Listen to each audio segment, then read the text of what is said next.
Hi, everyone. Welcome back. Welcome back to our trauma recovery series. And these are the live events that we do. So you should be able to stream this on YouTube or Facebook platforms. And feel free to jot in questions as we go along here. Feel free to let us know where you're from and just say hi. It's always fun to see where everybody is actually from. And we have brought back Cathy O'Brien today with us again. So if you haven't checked out Cathy's episode, hers is the one that's currently out, I believe, right at the moment. So just go to the inspirehealthpodcast.com and you can listen to her full episode. You can watch it on the YouTube channel as well. Yeah. And Cathy has written a number of books. This is the main one that we were talking about was her latest one. This is her, I think this is your latest one, right, Cathy? Yes. So PTSD, Time to Heal. So really great read, really user-friendly and very practical. And so we bring Cathy back for the live now, and we're going to answer some of your questions as well as some of the ones that have been written in ahead of time. So Cathy, welcome back. So wonderful to have you here again. Thank you. It's great to be back. You all do so much to inspire health, not only physically and mentally, but spiritually and every level. And it's so important what you all are doing, and what a great forum to be able to help people deal with trauma these days in light of the solutions that you two offer. It's wonderful. I'm glad to be here. Thank you. Well, it's not necessarily the solutions that we offer. We're sort of compiling. We a lot of times we think of ourselves as like interconnection. So it's like we feel like our job in a lot of ways is to kind of pull lots of different information together and round it out in a way that becomes user-friendly for people. So like with something like this, with the series on trauma, we feel that this is such an important series right at this point in time, particularly. It always is, but I think even more so right now, collectively, as I think people are working with trauma. And it's nice to have a lot of different perspectives so that you feel, who do you resonate with? What type of work do you resonate with at this point in time? And you might resonate with one person and not with another person. That's totally cool. It's whatever it is that sort of feels right for you at any point in time. That's what you want to then investigate a little bit. The most important part is that we actually just start to have these conversations. Exactly. Have these conversations and then start to work with stuff as it comes up. Exactly. The conversation is starting everywhere, because mind control masked as a virus affected people so horrifically for so long that now they're waking up and they're looking around and saying, what just happened? And they're realizing how many ways our lives have been affected and directed. And people are reclaiming their free thought. And to do it, it takes a conversation. And the people need to start talking with each other again. It's happening everywhere. And then, like you said, on this podcast, the whole purpose of it, of bringing all these points of view together, it helps people to start processing information and looking into different areas that they can go research further. Because everybody needs to research for themselves, but they need to have light shined on some direction where answers are. People need answers these days. Yeah.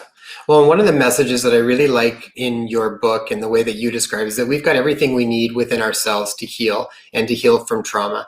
And I absolutely understand sometimes the necessity to have like a guide to assist, but the realization that everything is within yourself to heal is a really important one to really come to and to own. It is. It's also a lot of peace of mind and very comforting to know that it is within us all to heal. And the methods are very simple for being able to heal from any level of trauma, no matter how extreme. If it was a torturous kind of robotic mind control that I experienced on a White House Pentagon level under MK Ultra mind control, or if it's information control like people have been experiencing through censored media that has been trying to shape our views for so long, and through the global education system, regardless of the level of mind manipulation and hindrance, it is within us all to reclaim our strength of spirit, our free thought, and be able to expand our thinking again. Very important for understanding what happened and how we can vigilantly protect our free thought going forward. Mm-hmm. Anything you want to start with? Not as yet. Cathy, I'd love to dive into some of the different questions that came up from before. So one of the ones that we had gotten into a little bit in the interview was specifically around depression. I mean, depression is major problem throughout pretty much, well, particularly North America, but really all over the world. Depression's really quite huge. And one of the things that you talked about, it's astounding at how the subconscious issues can undermine our well-being, even those that we've already consciously dealt with. And then I think you talk about in page 55 in your book, basically how you learn to choose your own thoughts so you wouldn't get sucked down the black hole of negativity. I'm wondering if you can talk a little bit more about that experience and share the process for people that would benefit from it.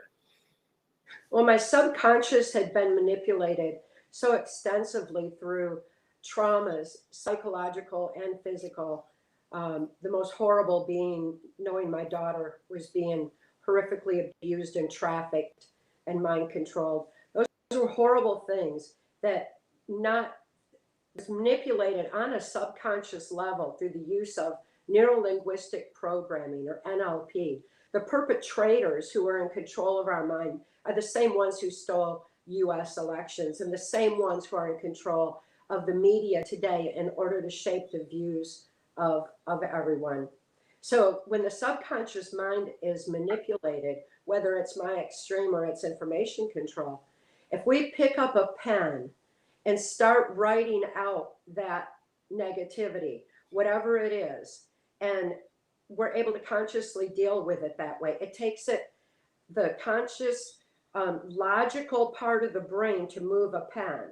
So by moving a pen, we're shifting this horrific mind manipulation, whether it's from the media or what's happening in society, or if it's the fear generated through the whole COVID thing, whatever it is, if we write that out, then we're shifting it out of the subconscious over into the logic part of the brain and consciously acknowledging it in a different way. This allows for healing within the brain itself and psychologically, so that we can actually heal from the imposition of the negativity that we've been subjected to. So that's a crucial part of being able to reclaim our choice of thoughts and directions again. Because when we sit in front of the TV and we're bombarded with the NLP and the negativity coming through the TV, it's affecting our subconscious. We need to get that out of there. But this undercurrent of negativity can create extreme depression, because if we don't take care of our thoughts on both a conscious and subconscious level, it can change into brain chemistry. And that brain chemistry can become a horrible depression. And then, of course, the pharmaceutical companies will jump right in on that and offer a drug for it, when in fact, it's within us to heal from it ourselves and to be able to deal with the negativity in a positive light. So as I write out the negative of my past, as I write out the negative that I'm bombarded with through the media or anything else, like I still use those methods today, I also write a solution. And having to think in terms of a solution pushes the brain in a completely different direction. It's a positive direction and helps, again, to balance that brain chemistry and lift out of depression. And by choosing thoughts to think in terms of a solution, you're taking control of your own brain chemistry and able to move forward into a much more positive light. Without tending to that, I found after my life's experience that if I started going down that rabbit hole of negativity, it was like a black hole, and I'd pull everything in with it. It didn't matter what it was. It just, everything looked so dark. Everything looked hopeless. Everything looked negative, until I dealt with it and said, hey, wait a minute. This isn't real. This isn't true. This isn't all there is. It just seems like it at the moment. I need to lift myself out of this. So then I would start writing. I either write poetry, or I just write out the negativity or whatever, or change my thoughts. Take a walk, get out in nature, breathe in the fresh air, get some sunshine in your eyes. Those kind of things help a whole lot to change thoughts as well. Sometimes it helps even just to clean house, because sometimes organizing your house organizes your mind And in that process, take the time to be gentle with yourself, compassionate with yourself, kind with yourself, and stay positive. It helps. And once you're in that positive space and you've taken that time for yourself, it's from there that you can lift others. And reaching out to lift others reinforces the positive and helps keep you out of depression. Mm-hmm. That was a big takeaway for us too during our last conversation, Cathy. When you had spoken of that, I think you had said that Mark had mentioned to you, do not have a negative thought unless it's followed by a solution.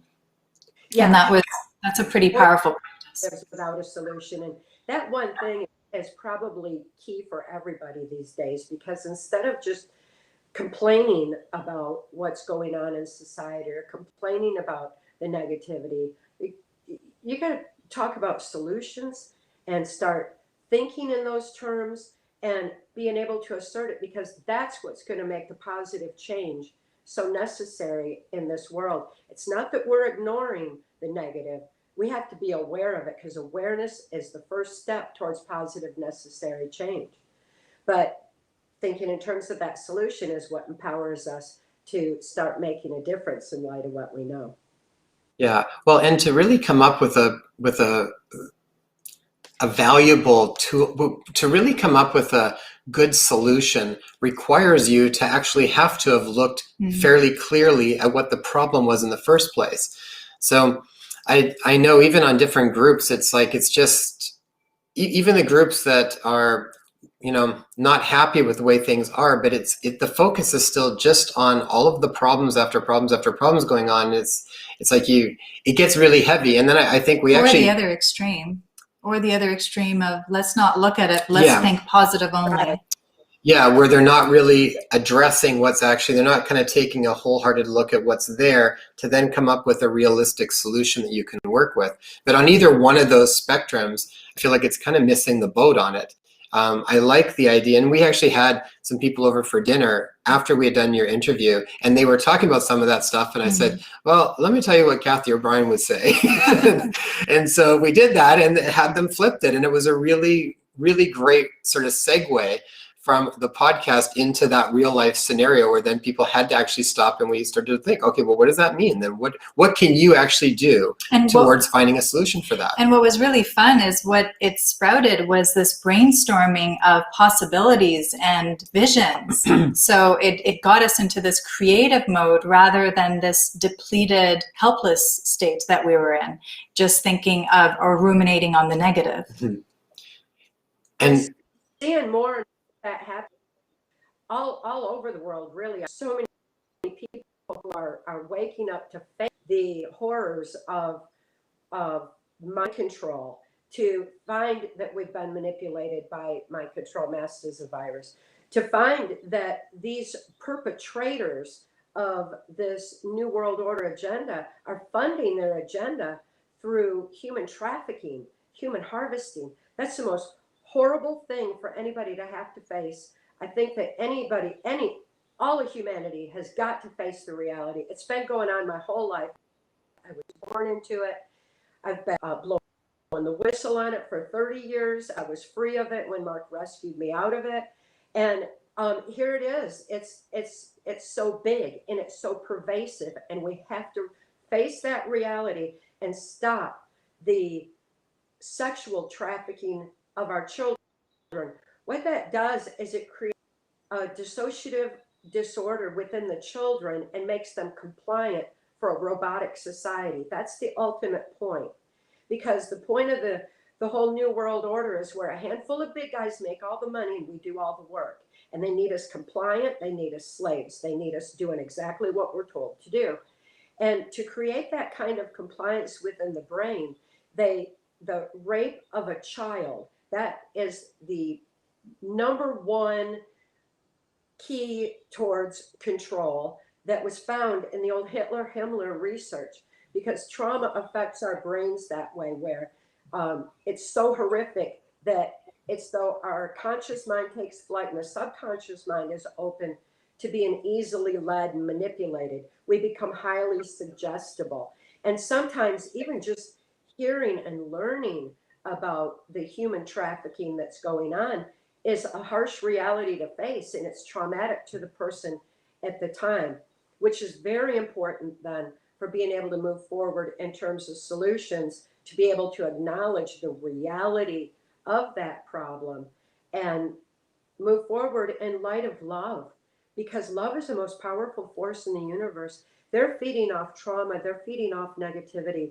They have a whole different dark agenda, but love is the most powerful force. And when we live that love and we move forward in light of that love, we're able to come up with the solutions and start making a difference for the children. Stop the human trafficking, be able to safeguard the children in our own communities, looking around and seeing how we can affect it and where we can do it, whether it's in the school systems or the justice systems or just in our own backyard.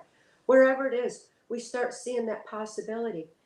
And then what's so amazing in the whole process is that caring for this atrocity unleashed on humanity that's on a global scale, when we realize this and take responsibility for what's happening and start moving forward in light of love, we're all united in purpose. And that is going to be one of the biggest global uniters that could possibly happen. That's what's going to unite humanity in light of love and peace. That's where world peace is going to come in, because we're going to start making a difference in reclaiming our right to free thought, our right to protect our children, our right to face the reality of what they know happens to our brain when trauma occurs. We need to take control of that by educating ourselves. We need to understand our own brains and then start safeguarding it and our children going forward from that point on. And that's a very powerful and beautiful path to live. It's a celebration of freedom every step of the way, to know that you have faced that darkness and overcome it in light of love. One spark of light overcomes darkness, and that's all it takes. Cathy, you had reached out to me and we were on completely the same wavelengths. Speaking of our children, as you know, there was a massive grave site that was recently brought to light in the news of 215 Native children in Kamloops, BC. I understand that you have a little bit of information with regards to that with your journey with Mark quite a few years ago. Can you speak a little bit of that, about that? Yes, and in 1999, Mark and I spent on the subject of what was happening to the children. And it was because of the knowledge that I had on the Jesuit mind control, MK Ultra interference, and what they were doing in the Catholic child homes for children, and what was happening in Canada as well, because it was my experience from having known as a child Pierre Trudeau, that Pierre Trudeau was very much a part of the MK Ultra New World Order Jesuit agenda, and the children were being traumatized and harvested and trafficked back then. Like I said, I was born into it. And I knew Pierre Trudeau when I was 9 years old. I was exposed to him and his perversions and was acutely aware of what he knew. So it was because of that, and because of my exposure to Brian Mulroney in the course of the implementation of global education on a global scale, that brought us into Canada, speaking out in various places, including Vancouver Island, including Edmonton, where we spoke with some of the Indigenous elders on the same subject happening to the children, because there were many there from within the Indigenous groups. They knew what was going on. It's just that no one was listening and doing anything to stop it. Now here we are, all these years later, and it's finally coming to light, and people are becoming fully aware of what's going on. It's the same as the human trafficking that's going on in the US. It's all starting to come to light, And it's going to unite the world as we all stop this horrific atrocity. You know, we just talked to a Mohawk elder the other day, a friend of ours, Daryl Williams, and around this whole concept, or around this whole atrocity of what's just been unleashed, or what's been found in Kamloops. And that conversation is going to air, by the way, next Wednesday. We'll post that episode as well. It'll be on we'll post that one on Wednesday. And he said almost the same thing that you just said there too, Cathy. He said that, you know, I mean, he's a really spiritual, wise sort of soul. And so he basically, because there's a lot of anger, right? That's natural. There's going to be so much anger and hurt and shame and guilt and all these emotions that are surfacing within his community. And he said ultimately that it's going to be the information around the kids that's going to come up that's going to catapult people to start to heal. And that's what's going to touch, that's what's going to be transmuted into compassion that's ultimately going to heal. I think that one of the most horrific torture I ever endured was, like I said, knowing that my daughter was abused. We all have those maternal or paternal instincts within us to protect the children. And it's a very vulnerable point for all of us for being led. And it's so horrific that as we realize what's been going on with the children, we start protecting them and move into a mode of taking personal responsibility for the knowledge that we have and being able to apply it in a positive way to stop this process. We need to safeguard our brains throughout. And I think it's imperative that people understand the mind-brain function that has been deliberately suppressed from mental health by like Dr. Ewan Cameron, the founder of the American Psychiatric and Psychological Associations. He was also affiliated with mental health in Canada as well. And the information was deliberately suppressed, though, so that people wouldn't have the knowledge that is our defense against mind control. Knowledge is our defense against it. Truth makes us free. And this information that had been suppressed was what Mark Phillips learned in the highest levels of U.S. intelligence mind sciences. And he was so outraged to see that such simple solutions for people, such pertinent information that they have a right to know and a need to know about their mind-brain function, was being suppressed so that it could control people instead.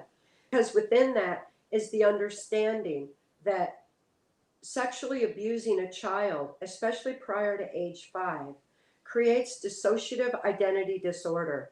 It's not that even as an infant that I could determine that my father's sexual abuse of me was wrong, because I couldn't have judged that, but my brain knew it was wrong, and it responded to that trauma just the same. And it compartmentalized memory of that event, actually physically shut down neuron pathways in the brain around the memory of that event, so the rest of the mind can function normally. This is professionally defined as the mind's sane defense to trauma too horrible to comprehend.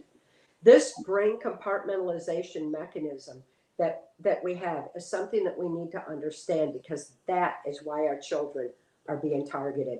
That's why they're being trafficked. It's why pedophilia is being promoted as though it's something acceptable when it is not. It's altering the course of human evolution. It disrupts any level of mind control, any level of that kind of compartmentalization that happens within the brain, disrupts our ability to live our life's purpose, freely live our life's purpose and make a positive difference in the world. I know from experience that without free thought, there's no free will. Without free will, there's no soul expression. Without that soul expression, there's no strength of spirit to be able to stand up and make the necessary difference in the world, to live life's purpose, to live life in peace and harmony, to live in exploring all the beautiful, miraculous things of life, to realize the capabilities we have within ourselves for healing, physically, mentally, psychologically, spiritually. We're so resilient. We have so much that we're capable of. But this mind manipulation that's been going on through the pedophilia, the promotion of pedophilia, the allowing it to go on through justice systems, ignoring it, the censorship of the mind brain function that we have such a right and a need to know, have all been disrupting our free will ability to live life's purpose. These perpetrators hell-bent on this slave society global agenda, new world order, that it of course it is a global agenda, and it's one that's been taking root for some time, and it's very widespread. But they have this information and they've kept it from us. And that's why when Mark rescued me right out of my victimization, because he was so outraged that human trafficking was going on, that this pedophilia was being promoted, that information on mind brain function was being suppressed. And he rescued my daughter and I right out of it and handed me the keys so that I could heal my own mind. And I healed from within. That means I healed with strength of spirit. I healed strong. I healed with those capabilities that we have within us. And then I was able to release that information because it was my experience to heal in PTSD time to heal. Mark had wanted to release that information, but he was bound by laws of sedition from being able to release it because of his exposure in intelligence, mind science. But my experience was to heal. So we released it. And now it's available for everybody to be able to start applying that information to themselves and educating themselves on mind brain function.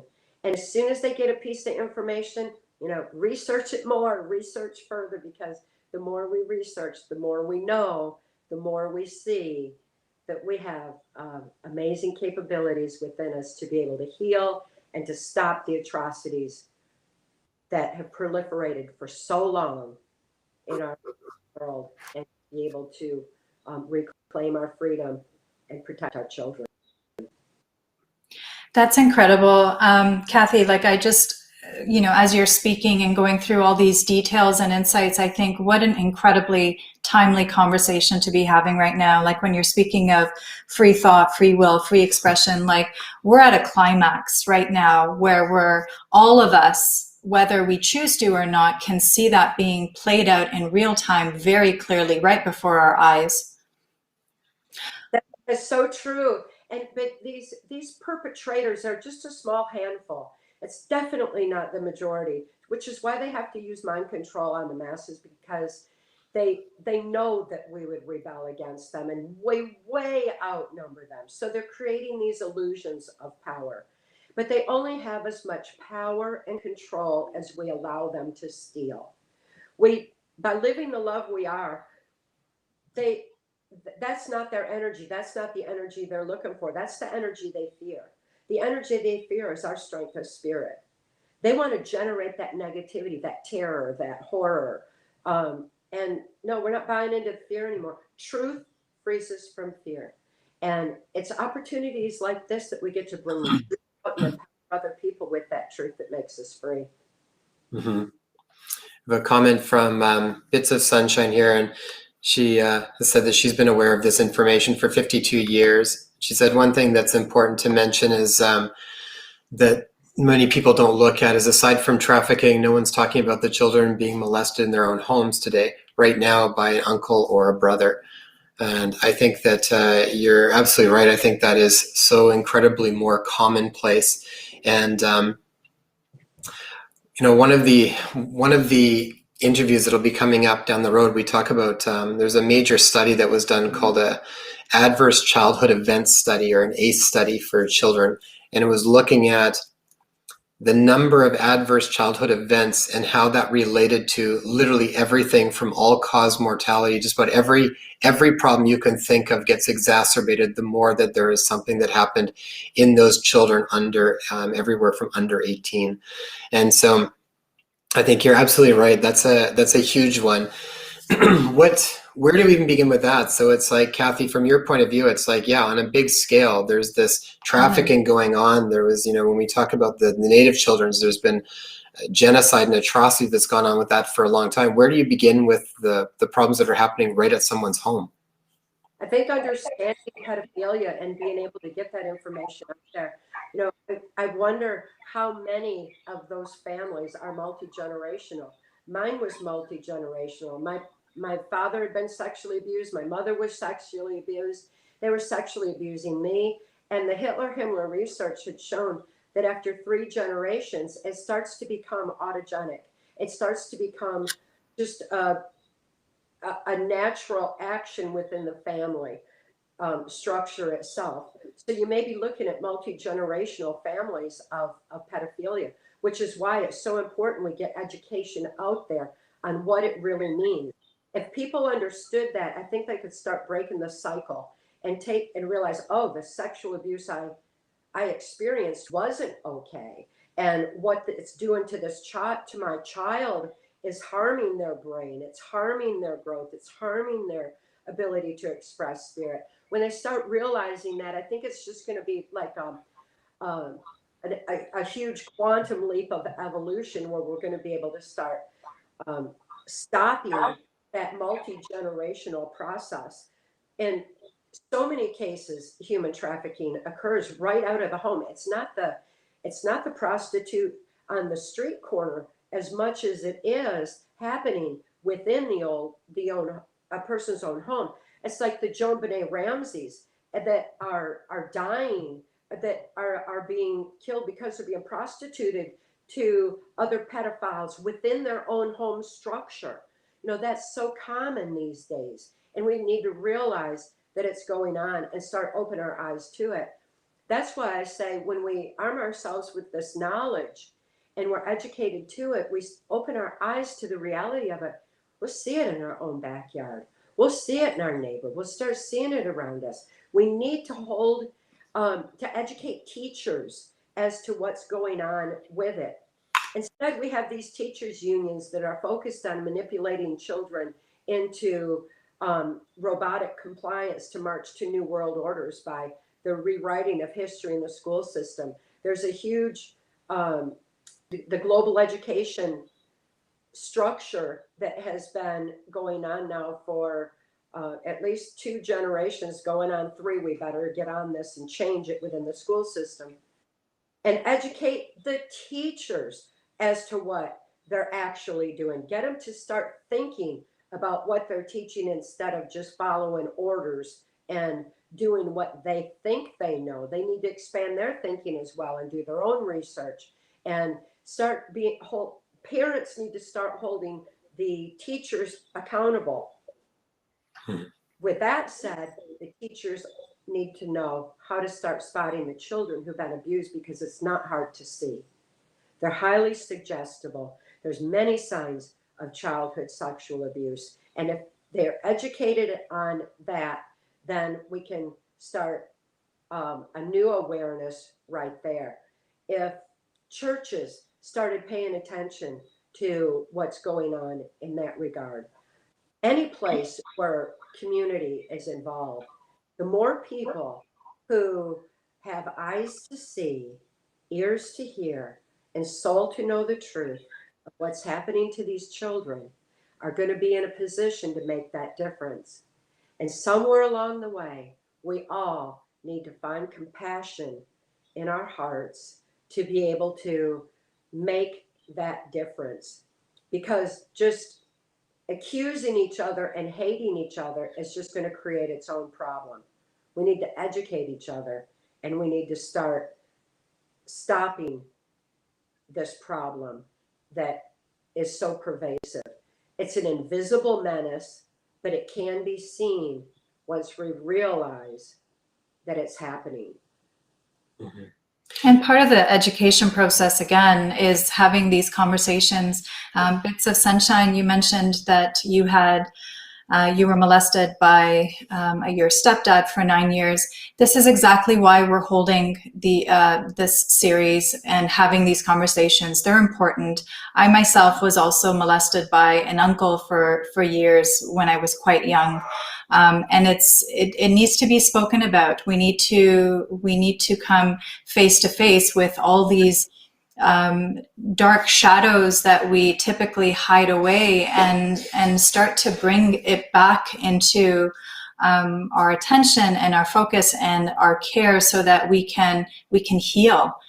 We can heal, and it's not just us individually, but we can see this on a global level right now. There's a global level of trauma that we're all living through, that we're all moving through right now, and so we can hold each other within that process. Mm-hmm. Absolutely, that's so beautifully stated. And if we pick up that pen and we write, we start healing the brain so that we don't get the multi-generational effect. We're the ones who can break the chain. We're the ones who break that process, and we can take that responsibility when we acknowledge what happened to us and write it out and start the conversation and make it known, and help people to understand how pervasive this has become, because it's gone unchecked for so long. Nobody has wanted to see it, and the court systems have been corrupted. We need to stop it. It's up to us. And pick up a pen, start writing it out, and take back our mind brain function in that process, so that we can go back to the direction of life's purpose that we were intended to lead all along. Cathy, you said a few important things there too. And I was reading a book of one of my teachers before. It was Dr. David Hawkins. He talks about the map of consciousness. And he would say, the world that we see is a direct reflection of the level of consciousness that's creating it. So if we don't like what we're seeing, then there's a level of consciousness there that's allowing that to come into existence. And so if we don't like what that looks like, what we do have the capacity to do is to heal as much as we can within ourselves to raise that level of consciousness that then ultimately helps to raise the level of the sea. And he said the things that were ultimately important to raise consciousness, and you said almost every one of them, were knowledge and understanding, compassion, and integrity. And those three things will help everybody start to heal ourselves. And then that raises the level of consciousness where I feel like eventually, if we collectively keep moving in a level of consciousness, eventually this type of stuff that's going on is not going to be existing in that state anymore. It's just not going to be something that happens. Exactly. And it is that as we realize it uses it, we see the divisiveness that is going on, and how we're being told to blame each other for everything and hate each other, and all this dark negative nonsense that doesn't really even apply. But we step back and realize that it's being used to keep us separated, and it's being used to keep that collective consciousness from joining. It's destroying our natural respect for each other, respect for ourselves, respect for each other. It comes with a compassion. It comes with a care, daring to care about each other again, instead of snap judging and accusing. It's a whole different level of consciousness to be able to reach out and start lifting each other instead. And that's what we need, and that's what we need to get back to. And that collective consciousness is going to raise the whole vibration of the planet into back where we belong, and take us out of this darkness that has been imposed on us all. Cathy, you talk a lot about journaling, and in your book there's a lot of specific ways of journaling and whatnot. I'd like to nail that down a little bit more. So as far as the types of journaling and when they're appropriate and when they're not appropriate. So for example, I know when I've done different journaling in the past, it's been a lot of times it's been around almost more like a catharsis. It's been more of, I'm just journaling freehand. I'm not stopping, taking my pen off the page. I'm getting out of my thinking brain. more into my body and just letting the emotion gonna go. And then I would burn it after, with the idea that if I came back to that, sometimes in the process of letting go and surrendering what was coming up, if I intellectually reread it, then sometimes I would actually get rehooked again. And I feel like that is a different kind of a journaling than, say, the memory retrieval journaling that's required when you've gone through a certain degree of trauma. Can you share a little bit around those processes and when one's more appropriate for another? Yes. Again, with that emotional kind of writing, the journaling that you're talking about, to add a solution would be much more productive than just burning it, because then you move forward in a whole nother level with it. Instead of burning it, can almost like push it back down instead of allow for a moving forward. Mark always told me that how memory is written out is more important than what is written out.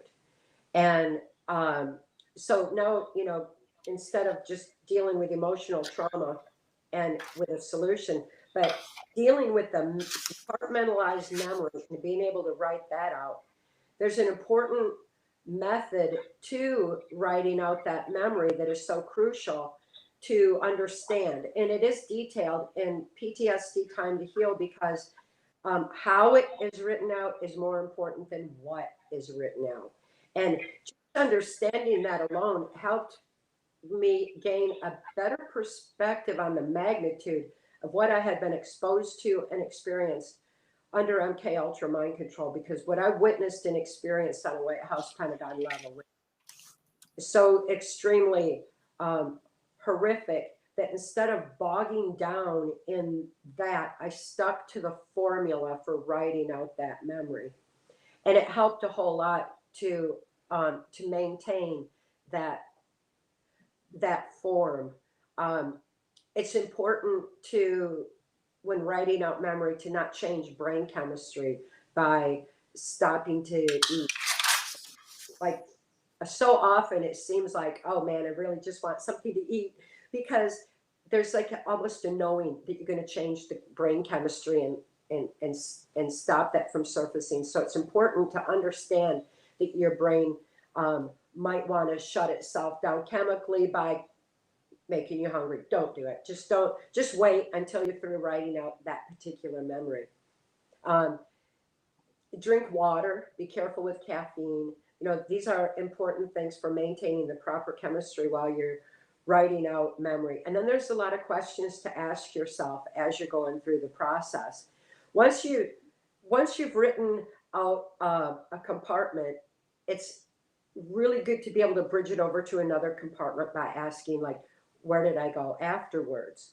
Where was I before? Because now you're bridging the compartmentalization of memory. So there's a continuity in the memory flow. At the same time, it's crucial. It's so very, very important to never fill in the blanks. When I was writing out memory, it was so disjointed, and it was never written for anybody else to read. So it didn't have to be grammatically correct.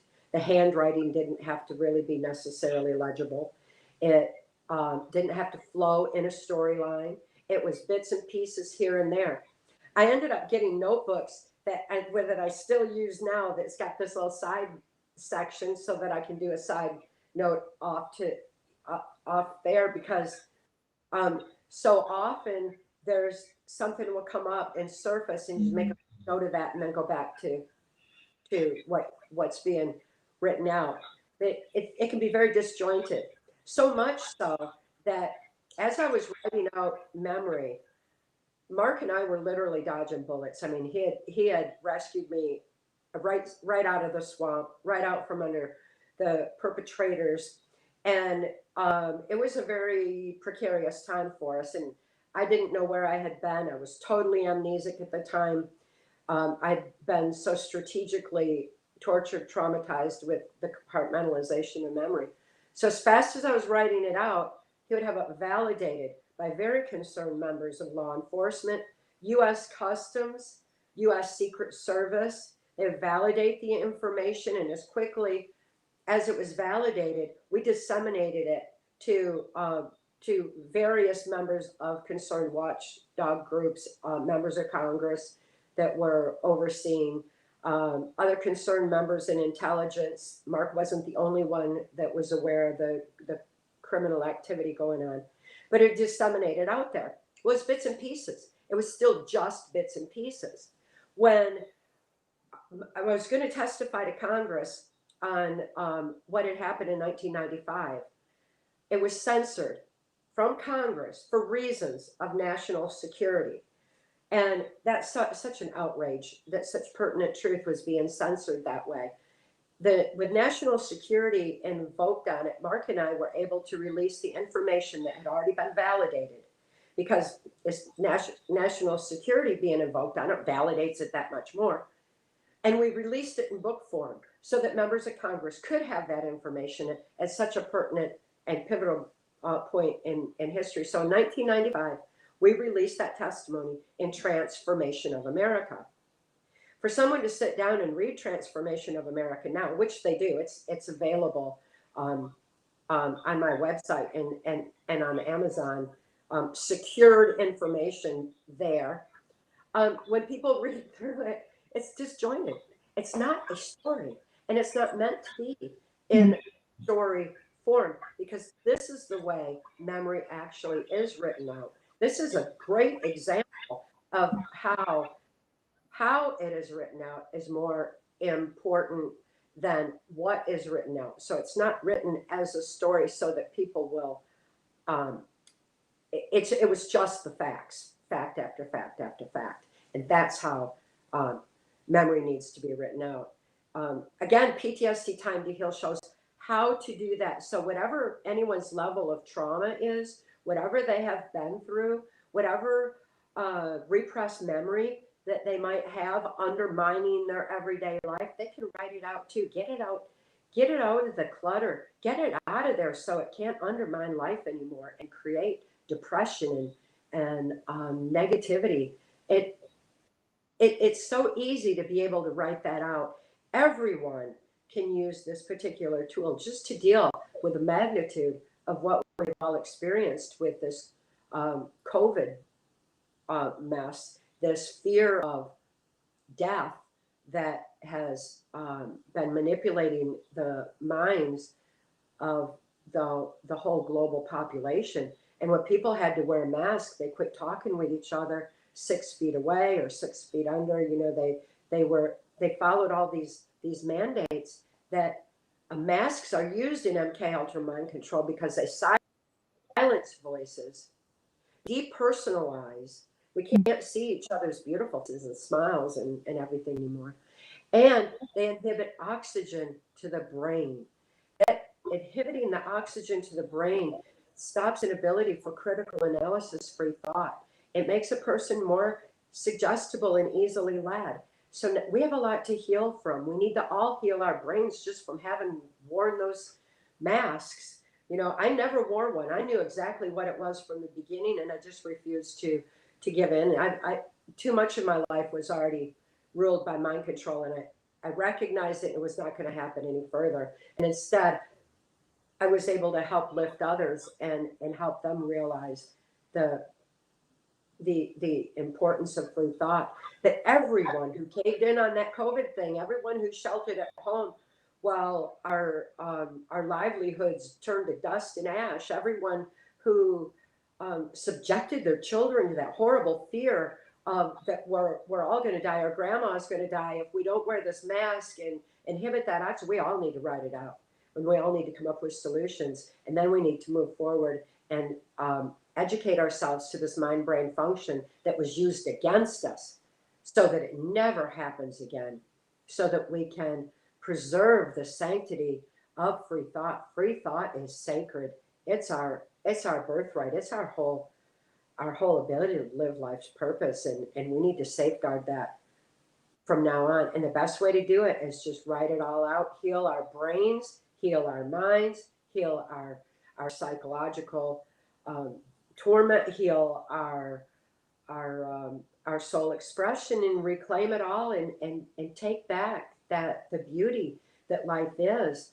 I celebrate every single day that I am free to live the love I am, to be able to live life's purpose, to be able to breathe free and think free and live free. It's such a celebration, and everyone can reclaim that celebration and that joy that life really is intended to be. It is in that space of happiness that we think with the most clarity. It's in that space that we're able to think creatively and to be able to move forward in a beautiful way, in peace and love for each other and in harmony with the truth that this life holds for us.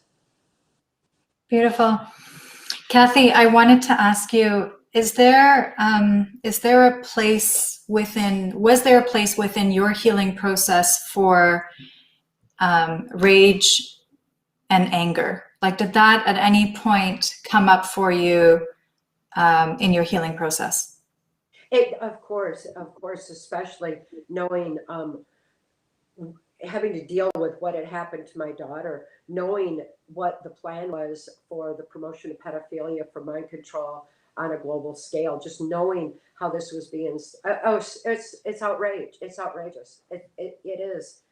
And I became so outraged over what had happened to my daughter and what was happening to her in a corrupted and ignorant mental health and justice system after Mark had rescued us and she was thrust back into that.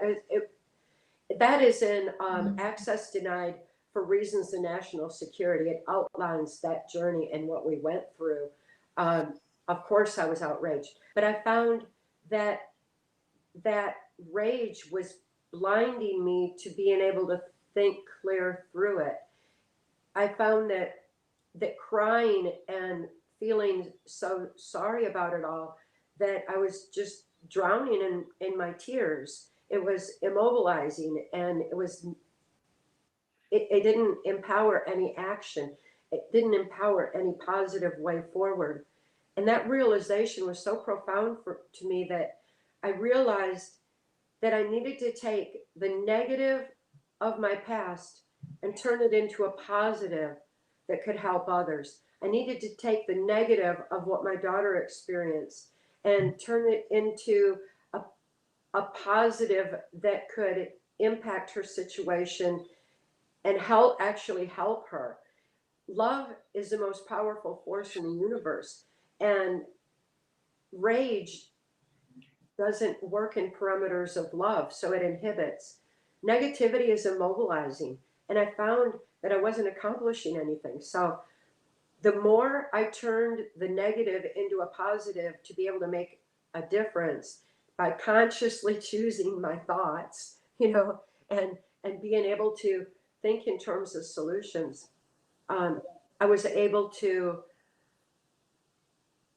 move forward and live life in the way that it's supposed to be lived, instead of it just being completely bogged down in the depression and the brain chemistry that was sure to follow the rage, and horror that I felt. So it became a conscious choice and ultimately a determination to drive my own brain chemistry in a much more positive way.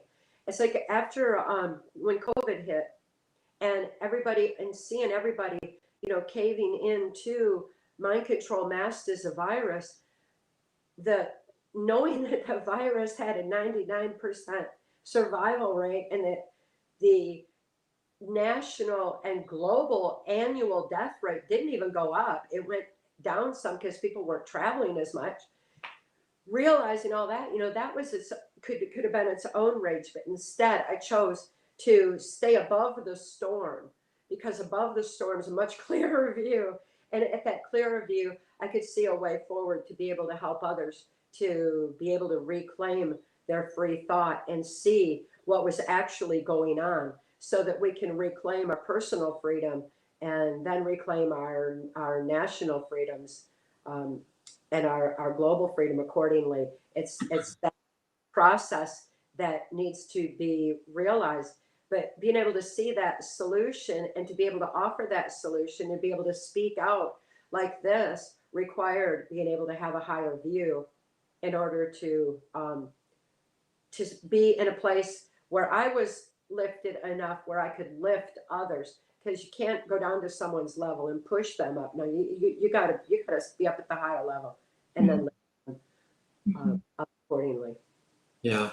I think where I've seen, when I think about that in different emotions and whatnot, where I see it kind of play out is,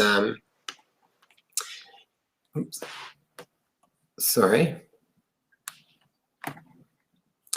Where I see that take place is when something like anger, it's like if someone's in a state of shame or despair or apathy, like when they're in a really low energy field, something like anger probably feels good in them because there's more energy in it. It's actually a higher level of consciousness, say shame. So from someone in this state of consciousness, anger can be a good tool to kind of push you up. And then maybe from anger, it can catapult you to pride. And then maybe from pride, you can actually start to get to the levels of like courage, and then willingness, and then you know, acceptance. And then you start to move into these higher fields. So it's sort of, there's like a progression, you know, and I think I think what Tay is sort of thinking too is sometimes people can bypass some of the reality of what they're feeling to try and just move to something higher.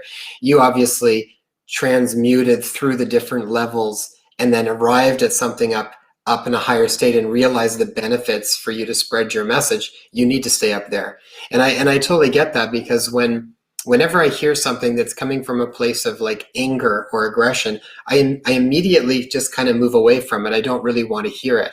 So the only way you're going to be able to receive new information, and essentially when you talk about understanding and the knowledge is what heals things, it has to come from a place that's going to be receivable.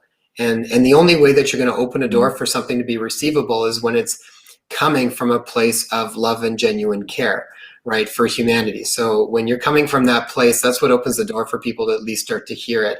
If it's being pushed from a place of anger and resentment about it, people naturally, even if it's true, it pushes people's defense mechanisms up, and then they just kind of shut away.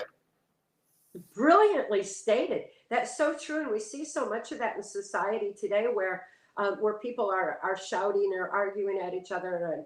And I saw it in relationships. Mark and I had a most beautiful relationship because we communicated rather than shouted and got angry and all that. Differences were something to learn from. If we certainly had different points of view, and an argument was something that it was a win-win, because if I was wrong, I got to learn something, and I think when people put aside anger and just get real and realize that conversation and differences are an opportunity to learn from each other, and it's such a beautiful thing, we can open our ears again. The people who have any level of mind control, and especially in the school systems, the ones on the streets marching to new world orders, the hate and rage and everything, it deafens. People can't hear when they're in that state of mind, and we need to hollering at them's not going to make them hear, because that's not what their level of deafness is. It's within them that's closing off their ears. So we settle that down, calm them with our calm, and show them their peace with our peace, and stand strong by truth. I never compromise truth, never give in any way. And yet it's like, even through all of COVID and never wearing a mask, never once was there any confrontation. I never experienced that at all, because people were so happy to see somebody smile, and I would be smiling, and I had compassion for them for falling prey to the fear. And so I think just the attitude that we carry within ourselves opens ears, and then they start hearing more.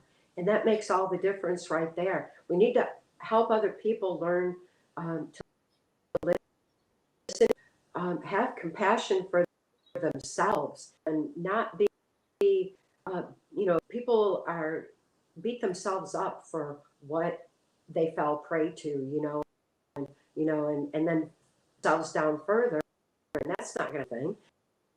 They need to have compassion as well and realize that I've been through a horrible experience, and we're all finally coming out of it now, and we're getting to the other side of it all, and we can all join hands and pull each other and do it with calmness and out of compassion and love, and not out of fear, rage, hate, judgment. Instead, start daring to care and move forward faster that way. Mark and I, because of the kind of relationship that we had, we were like 100% forward. We had a lot to accomplish in our whistleblower. We had a lot of people to waking up and educating, because my daughter needed people to understand that's how we became whistleblowers first. It was just my daughter's need, and we had to go 100% forward. So we didn't have that pulling against each other in the process. And when people unite in purpose, when they unite in love and cause and care, and they're not trying to dominate and compete with each other, like our relationship wasn't 50-50, it was 100. So we're both 100% in ourselves. And man, you can really rock it forward beautifully that way and make a huge difference. And when we all realize that we have this ability within us and this likeness within us, that it's our innate freedom and our innate choice, we can get through this curve really fast and reclaim the freedoms in the life that we're meant to lead. Cathy, having you on this series is such a blessing for all of us, for all of humanity, really, because what you have gone through, your story, is so horrific. And to know who you are right now at this point in time is incredibly inspiring for all of us. Even when you speak of, the journal process, and you speak of you yourself posing the solution, it implies that you within yourself innately know what you should do in order to heal yourself. And for a person who is struggling with that right now, so with somebody who doesn't believe they're good enough, they're worthy enough, they feel that they're unlovable, they feel despair, I'm thinking that, and their brain, even as you had mentioned, is disjointed, has compartmentalized things. So even their thought process is not harmonious. When they start journaling and they come across roadblocks, or they have those belief systems that they're struggling with, what advice would you offer them? Like, if they're coming against numbness and disassociation, and there's nothing coming up, nothing materializing as far as even being able to see a solution, other than worst case scenario, what advice would you offer them? I think that Mark really helped me be able to deal with that and realize that what happened to me is what happened to me. That was imposed on me by others. Those were people outside myself. Those were people with a very dark agenda. That's not who I am. And I had to find out who I am. And I found who I am on the very base core energy of my being. And it's love. It's not that I would try to love myself from the outside in, because I already had enough outside in influence that was so negative and bombarded by so many horrific abusers, that to try to overcome that from the outside just wasn't working for me, and it wasn't making any sense. I think if everybody realized that we can't formulate who we are or realize who we are based on other people's opinions and perceptions of us, that we find it within ourselves who we really are, what our real purpose and point in life is, then we find it on that level of spirit, that energy of level. And as I found that within myself, it's the energy of love. And it's so simple to just be able to live the love I am. By living that love, I don't have to judge myself for what I had been forced to do and tortured to do under mind control. But I am responsible for my actions going forward now. And realizing that personal responsibility that comes with that kind of conscious awareness is a beautiful and empowering thing, because that's a great way to get to move forward. In so many ways, it was as though I had a blank slate from after writing out all that had happened and moving forward. I even had to learn to think my own thoughts and to think, be able to forward think for myself.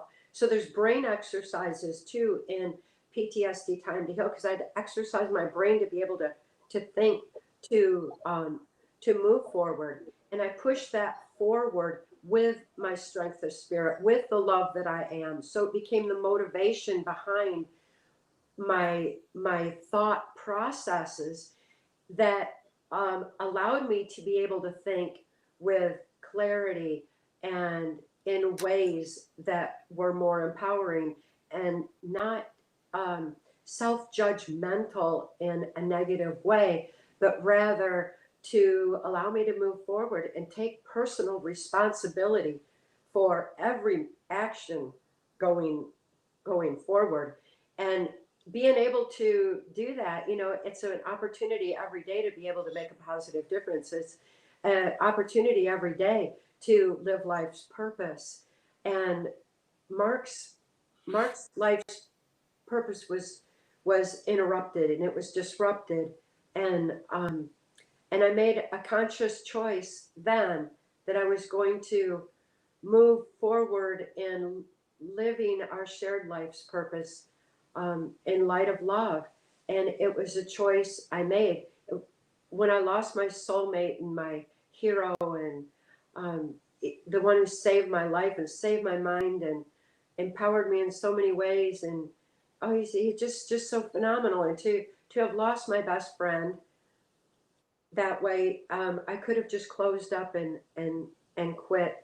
But I knew that because I knew my spirit, because I knew my own sense of purpose, my own free will ability to live that purpose, I chose to move forward with a purpose that he and I shared. I chose to move forward with my life's purpose and continue making a positive difference in light of what I know. Knowledge is our defense against mind control. Free thought is sacred. And that's something that I do know about, and healing from it is something that everybody needs these days. So I move forward in that light, and it's easy to maintain a positive attitude when you take personal responsibility for living your life's purpose. Beautiful. Cathy, it's such a pleasure being able to talk to you again. Do you have any last words of advice for anybody that is going on their healing journey right now, that is maybe stuck, that doesn't know where to go from this point? Any last words before we finish things up? Yes, healing is a process. It's not an event. It's something over time, and it's very important to take that time for yourself and be gentle with yourself every step of the way. Every step is a progress in that process, and realize that there's going to be some days that are harder than others and some days that are easier, and be gentle through every bit of it and celebrate the freedom that you're gaining all along the way. PTSD Time to Heal has some nice tips to be able to keep moving forward and to be gentle and positive with yourself. I've posted it on my website at trance-formation.com, so that in an ebook form, so that people can have the information now, regardless of income. It has a pay what you can, if you can option on it, because everybody needs to be able to have this wonderful information that Mark gave me that has allowed me to continue moving forward and to be able to apply it to themselves. Because every moment of life is precious, and we all need to start living love and making a positive difference in light of what we know about our own truth and the truth about the world. And it's a beautiful way to live. Free thought is sacred. So beautiful. Cathy, I think of some of the main points that kind of stood out for me during our conversation today is the emphasis on turning to and tuning into inner authority, our own spirit, which is our own spirit, which equals love. And you have spoken this about this numerous times, and it just pulls on my heartstring every time. Be the love that you are. Be the love that you are. And it's such a beautiful way to move forward within our lives. Thank you. Thank you. Thanks so much, Cathy. So for everybody there still on, this is all part of our trauma series. So we've got I think it's a 15-part series. I think we're adding a couple of more episodes too from other guests that we've been encountering as we've been doing this series. So check it out on the inspirehealthpodcast.com site. Check it out on the YouTube channel here at Dr. Jason Loken, MD, and you can learn all about that. We've got a whole array of different guests that are just brilliant minds, brilliant hearts that are just going to be sharing information with you, just much like Cathy has. So Cathy, we love you so much. I'm so glad that you continued on even after the loss of your loved one, and know that we're wrapping you in a big hug from over here too. Thank you. Thanks everybody for tuning in for us as well, and thank you for your questions. And just so you know, we'll leave Cathy's contact below this video as well. So in case you're wondering how you can get a hold of her and you didn't catch that within the video, we'll have that below for you too. Yeah, it's also on her other episode. So it's the one that's out right now on inspirehealthpodcast.com. Yeah, watch show that notes as well. Also have all of her info, but I'll add it to the show notes here too. Okay, everybody, thanks.